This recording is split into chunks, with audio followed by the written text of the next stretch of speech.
जय श्री कृष्ण। हम लोग सुन रहे हैं भगवत गीता हर दिन एक श्लोक। आइए आज सुनते हैं भगवत गीता अध्याय 18 का श्लोक नंबर 3। आइए सुनते हैं। ओम श्री गणेशाय नमः, ओम सरस्वत्यै नमः, ओम सद्गुरुदेवेभ्यो नमः, ओम सर्वेभ्यो देवेभ्यो नमः, श्री कृष्ण शरणम मम। चलिए सुनते हैं। कल हमने देखा था कि भगवान अर्जुन को जो बता रहे हैं उससे आगे आज का ये श्लोक।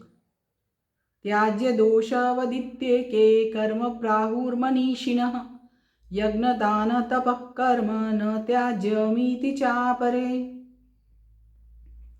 यहाँ पे श्री कृष्ण भगवान और अर्जुन के बीच जो बात चल रही है उसमें यहाँ पे अर्जुन को कृष्ण भगवान जो बता रहे हैं वो मैं आपको बता देती हूँ कि कई एक विद्वान ऐसा कहते हैं कि कर्म मात्र दोष युक्त है, इसीलिए त्याग के योग्य है, और दूसरे विद्वान यह कहते हैं कि यज्ञ, दान और तप कर्म त्यागने योग्य नहीं है।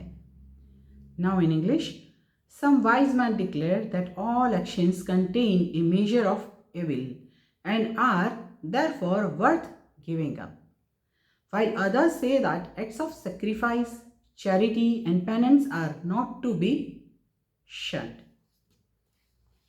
यहाँ पे मैंने आपको दोनों लैंग्वेज में बता दिया, अभी गुजराती में भी बता देती हूँ।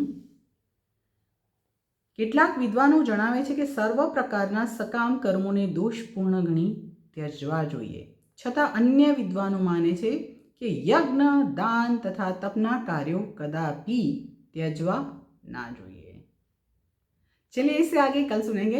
अभी मेरी ओर से आप सभी को जय श्री कृष्ण।